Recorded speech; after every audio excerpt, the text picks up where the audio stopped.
కాంగ్రెస్ పాలనలో అన్ని వర్గాలు అరిగోసపడుతున్నాయని మండిపడ్డారు మాజీ మంత్రి ఎర్రబెల్లి దయాకర్ రావు. బీఆర్ఎస్ హయాంలో మిషన్ భగీరథ నీళ్లు ఇంటింటికి ఇచ్చారని, కళ్యాణ లక్ష్మితో ఆడపిల్ల పెళ్లికి ₹1,00,000 ఇచ్చారని గుర్తు చేశారు. రేవంత్ రెడ్డి అమలు కాని హామీలు ఇచ్చి అధికారంలోకి వచ్చారని, 4,000 పెన్షన్, తులం బంగారం, స్కూటీల హామీలేవి నెరవేరలేదని ఎమ్మెల్యే పల్లా రాజేశ్వర్ రెడ్డి ఎద్దేవా చేశారు. కాంగ్రెస్ పాలనలో పాలకుర్తిలో మళ్లీ కరువు ఛాయలు అలుముకున్నాయని ఎమ్మెల్సీ దేశపతి శ్రీనివాస్ ఆవేదన వ్యక్తం చేశారు. దేశంలో అన్ని రంగాలకు 24 గంటల కరెంట్ ఇచ్చిన గొప్ప నాయకుడు కేసీఆర్ అని కొనియాడారు. జనగామ జిల్లా దేవరొప్పల మండలం కోలుకొండలో పాలకుర్తి నియోజకవర్గ సభ్యత్వ నమోదు శిక్షణా తరగతుల కార్యక్రమం జరిగింది. మాజీ మంత్రి ఎర్రబెల్లి దయాకర్ రావు బీఆర్ఎస్ జెండా ఎగురవేసి కార్యక్రమాన్ని ప్రారంభించారు. ఈ కార్యక్రమంలో మాజీ మంత్రి సత్యవతి రాథోడ్, మాజీ ఎమ్మెల్యేలు పెద్ది సుదర్శన్ రెడ్డి, ఆరూరి రమేష్, సభ్యత్వ నమోదు ఇన్ఛార్జి సుధీర్ కుమార్, రెడ్కో మాజీ చైర్మన్ సతీష్ రెడ్డి పాల్గొన్నారు.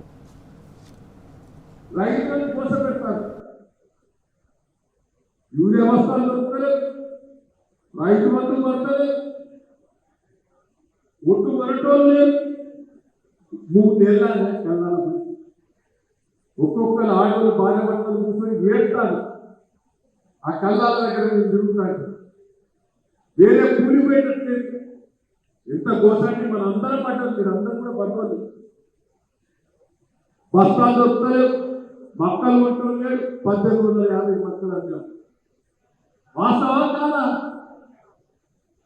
ఒట్టు పని వాడు బోనస్ అన్ని తింటారని మోసం చేసింది.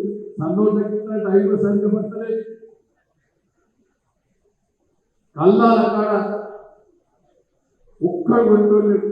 లారీ లేకపోతే ట్రాక్టర్ తీసుకొని ఏం చెప్తున్న దగ్గర వేరే లైన్ కట్టిన ట్రాక్టర్ గోలు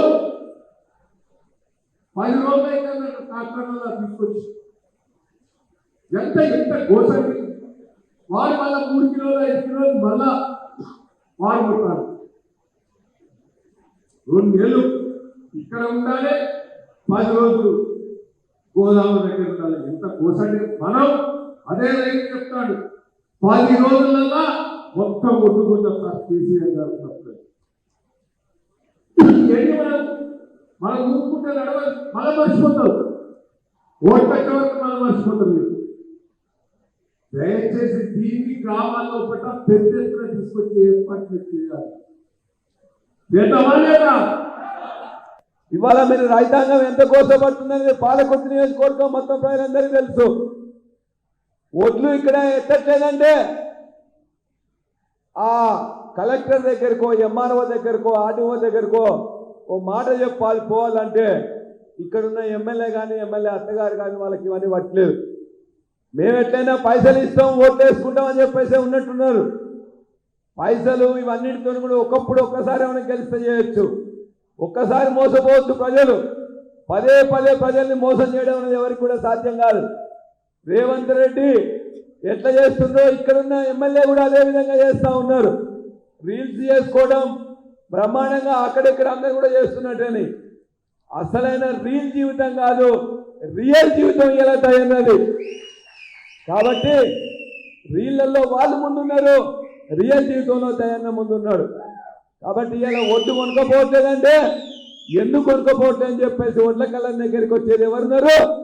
దయాన్ని వస్తుందా, ఎమ్మెల్యే వస్తుందా? ఏదన్నా పనులు ఉన్నాయంటే ఎక్కడైనా స్పీడ్ కావాలన్నా ఇంకోటి కావాలంటే ఎవరి దగ్గరికి పోతున్నారు? దయాన దగ్గరికి పోతున్నారు.